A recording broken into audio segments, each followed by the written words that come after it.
Kinshasa, mercredi 21 décembre, les dirigeants de l'Agence pour le développement du numérique ont rendu une petite visite au directeur général de l'Office national de la population, ONIP en sigle. En effet, la coordination de l'ADN a pris part à une réunion de haut niveau avec leurs homologues de l'ONIP. Et dans ce contexte, le directeur général de l'ONIP, Richard Ilunga, a rappelé la nécessité de se faire accompagner par l'ADN, et ce, dans le cadre de la constitution du fichier général de la population. Nous avons été honorés par la visite du coordonnateur de l'Agence du développement du numérique qui a voulu s'enquérir de l'état d'avancement du grand projet l'ONIP, qui fait partie du plan national du numérique, où il a été acteur, l'un des acteurs principaux lors de la mise en œuvre. Donc il est venu voir où on en était, parce que c'est très très important de faire avancer les choses dans le sens où notre pays doit très très vite se numériser, si je peux utiliser ce terme-là.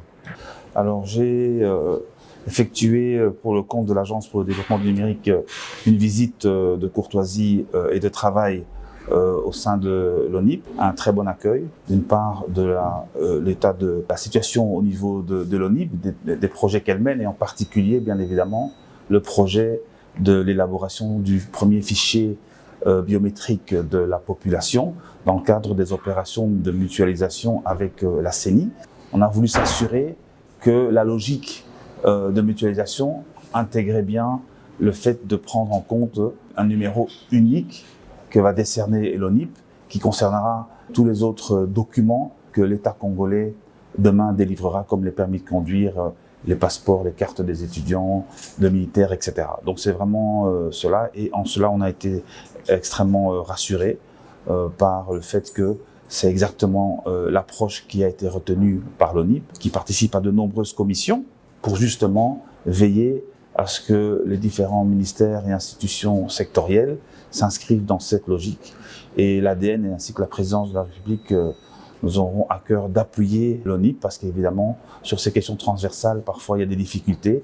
Tout le monde ne veut pas toujours jouer le jeu, mais nous avons rassuré le DG de notre plein soutien pour pouvoir faire en sorte que demain, nous ayons des systèmes d'information dans tous les domaines interopérables, pour que nous ayons non seulement une numérisation dans notre pays, mais une numérisation intelligente et efficiente au service du développement de notre pays. C'est donc autour de cette grande table que les membres de l'ADN et de l'ONIP ont dit oui à une étroite collaboration, avec comme pour principal objectif la matérialisation de la vision du chef de l'État. Non, l'urgence, comme il l'a dit lui-même, le coordonnateur de l'ADN, c'est de constituer la base de données de la population. C'est le cœur du dispositif. On ne peut numériser qu'une population que l'on connaît. On ne peut pas faire le contraire.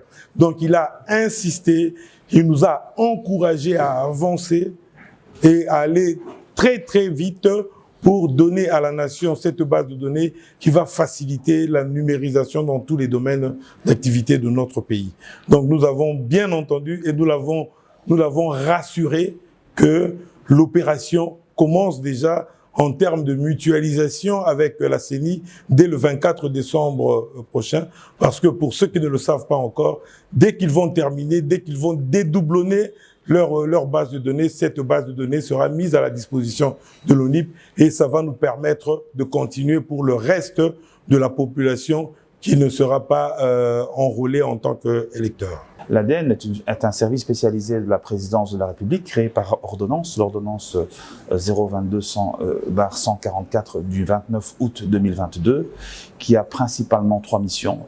La première, c'est bien sûr le suivi et l'évaluation de la mise en œuvre du plan national du numérique, qui traduit la vision de son Excellence, Monsieur le Président de la République, pour son pays dans le secteur du numérique. La deuxième mission, c'est la promotion et le développement du secteur, de l'écosystème congolais, qui inclut également la diaspora, parce que de nombreux compatriotes œuvrent à l'étranger, ont des expertises extrêmement pointues, qui peuvent servir et aider au développement de notre pays. Donc ce sont des missions qui sont circonscrites et que nous avons à cœur de mener pour le compte de la présidence de la République, mais bien sûr en étroite collaboration avec le gouvernement et en particulier le ministère du numérique. Voilà de quoi clôturer l'année de bien belle manière et se projeter vers 2023 avec le sentiment du devoir accompli. Oh là là, ça c'est bien, ça c'est bien.